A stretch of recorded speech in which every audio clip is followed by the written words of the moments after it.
we had the second media available Texans OTAs yesterday. And I thought we could introduce a new segment. We have done the Nick Cage scale of panic, 1 through 5.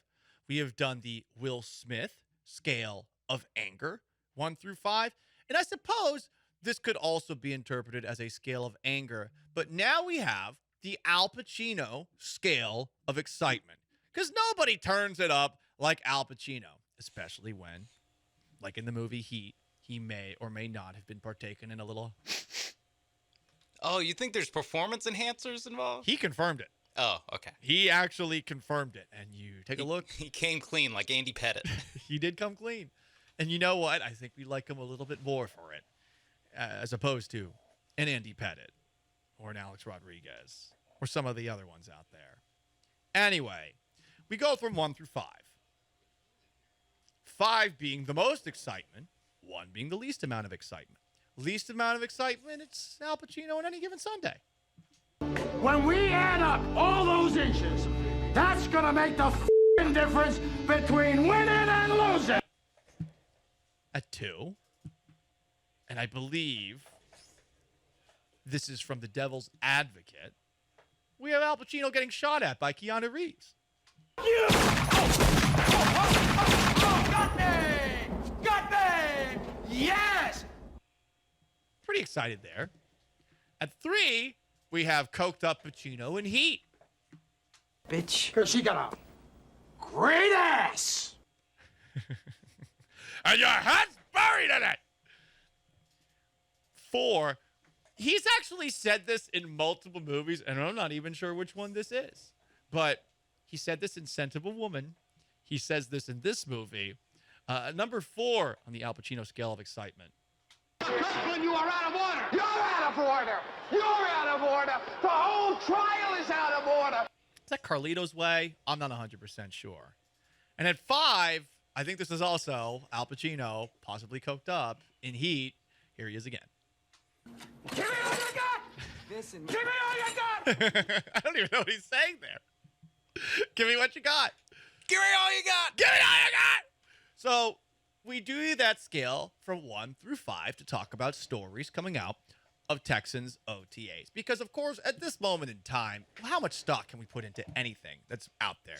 You should check out the Talkin' Texans video that I did on the ESPN 97.5 YouTube channel with DJ Bien-Aimé of ESPN. We did talk about what he saw at OTAs and what I read about, his observations. He had some interesting things to say. CJ Stroud ran with the ones.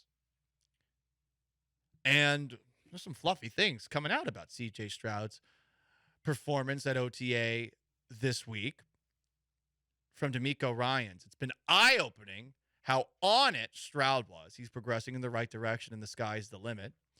From Bobby Slowick, he's been awesome. He's been putting the work in. Matt Burke says he's very intentional about learning defenses and coverages. I respect that about him. After he pulled Burke aside to spend 10 minutes asking him about different coverages. CJ Stroud running me with the ones has me at a 4 on the Al Pacino scale of excitement. Kirkland, you are out of order! You're out of order! You're out of order! The whole trial is out of order! And I'm not at a 5 because I actually want to see it. But from what we heard yesterday, Stroud was throwing some beautiful passes downfield and putting them in some tough spots. One of them in particular on just a go route with Nico Collins. And it's early, but the thing that we know about Stroud, at least the way he builds himself, is that he's very accurate. Accuracy under fire is totally different than accuracy in shorts. Important to make that known because there's zero pass rush for the most part in OTAs. It's voluntary, and on top of that, it's mostly just 7-on-7. It's really the wide receivers and the defensive backs that you can take the most away from. But I like everything I'm hearing about Stroud, and the fact that he's already working with the ones is a good sign. It means that the offense is not something that's so hard for him to pick up, and it feels like on top of that, he is very curious and is trying to pick up more things along the way. So again, yes, obviously there's a little bit of us wanting him to be the guy, but you're hearing all the right things and apparently seeing them too. Yeah, and I what holds it back, like you mentioned, like they're not heavy. I don't think they have pads on. If they do, they're not hitting each other. So there is like some level of like you can't go all the way over. And we know C.J. Stroud from his combine performance throwing the ball is that he can throw the ball in these kind of scenarios. This is not like I'm not saying he's only good in shorts, but he is very good in shorts playing the quarterback position. So yeah, we can't quite get up to a 5 just because, like you said, it's still OTAs. Something to be, I think, at a 5 about those, Sean. And the 5 on the Al Pacino scale of excitement is this. Give me all you got! Give me all you got! Derek Stingley is bigger, and Derek Stingley hasn't allowed a completion his way. Again, we're talking 2 OTA practices, but there's one position that I feel like you can take something away from on both sides of the ball during OTAs. It's the corners, it's the wide receivers. And hearing that he is significantly bigger, and on top of that he's looking good, great. And maybe it was just a matter of scheme with Lovie Smith as to the reason that he really wasn't much of a factor last year. But you draft a guy like this, 3rd overall, to change your defense. And last year was a disappointment. I don't think it was as much of a disappointment as it was with Kenyon Green. He was out there. There were moments where you noticed him at the very least. But he's bigger. I think that was one of the things about him last year. He was rather lean looking, and a tad wiry. Hearing what I'm hearing about Derek Stingley, and specifically that nugget, which DJ gave me yesterday on the Talking Texans show that we did, that excites me a lot. Yeah, when I first saw that Stingley is like turning heads in OTAs, and especially the line that he did look bigger, I was like, okay, like he looked bigger and he's been beasting up Nico Collins, like congratulations. But then like and this is how dumb it is, I actually saw the video of like him like going up against one of these guys, and he does look so much bigger. I'm like, okay, yeah. You know what, I'm willing to start buying some of the hype. Do yourself a favor and look up pictures. It's significantly bigger. It is a great, like, he's not a guy that needed like a huge body transformation, but he got one. He looks like a pro cornerback. Yeah. By the way, sorry, pause. Damn, that man is handsome. Tom Brady's being interviewed on SportsCenter. It's on my television. How excited are you about Tom Brady being interviewed on SportsCenter right now? Actually, I know it's a 5. Yeah, there's a lot of things that are a 5 right now.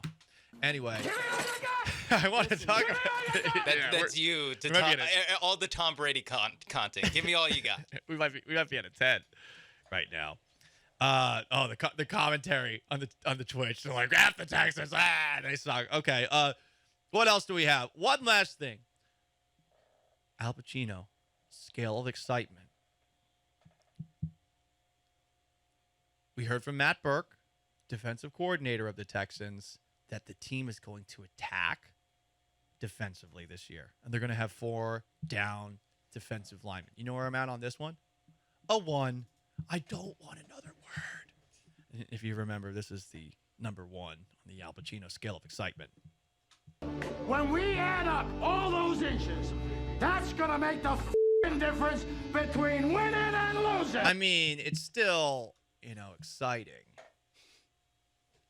But it's more exciting thinking of, okay, so great. There's just going to be attack and swarm all year long. My God, it's just like bad horror movies that feature bees.